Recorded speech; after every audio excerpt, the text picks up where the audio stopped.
Okay, so The Amazing Spider-Man is in fact a reboot to a whole new Spider-Man series, and I believe we should get over that.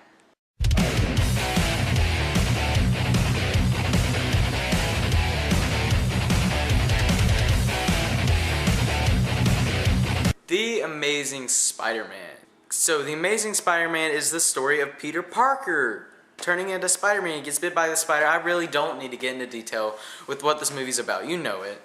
Okay, and so, you know, it's a reboot and people haven't liked that fact. I personally wasn't looking forward to it up until a few weeks before the movie actually was coming out.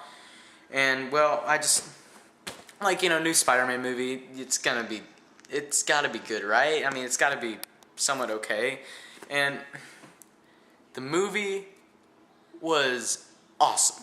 Yeah, the movie did pass up all of Sam Raimi's movies, which, as much as I love Sam Raimi's movies, well, the first two, this movie was less cheese, and it was more dark, and it was just all the above, and it was better. And people are going to get mad at me for saying that it was better than the movies, but I'm saying it's better than the movies because it deserves. I mean, people say it ripped off Spider-Man, it ripped off Sam Raimi's movies, which is the dumbest freaking argument I've ever heard. So you can't say a movie is ripping off a movie that came years after the source material.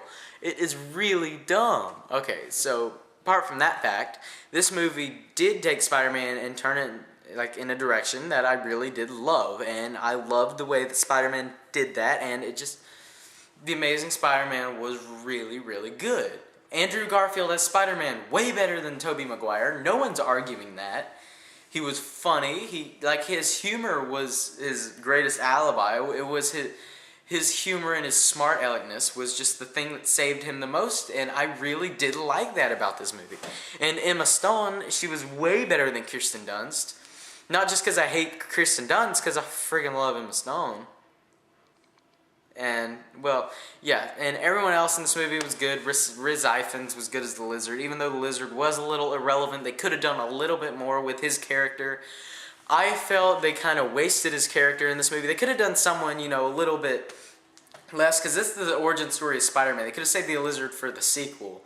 But people were wanting to see the Lizard since Spider-Man 3, and they gave it to him, and it's still, I guess it just wasn't good enough. But I mean, I still did like the Lizard. I like the fact that he took on the shape of a lizard. When you see some zoom-ins of his face, you did really get into that, and you did like that. And I did like that. It looked like a freaking lizard, and I like the fact that they did that.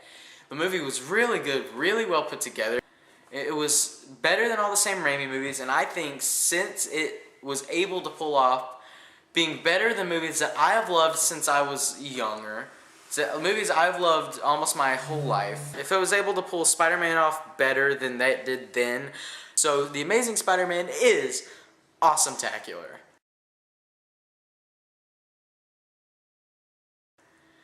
So yeah, what is your favorite supervillain in a superhero movie? What is your favorite supervillain? Comment below, let me know.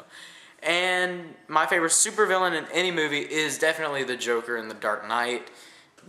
He's not a supervillain, he's a villain, but I'm gonna consider him an answer because he was just freaking awesome, and there's no arguing that.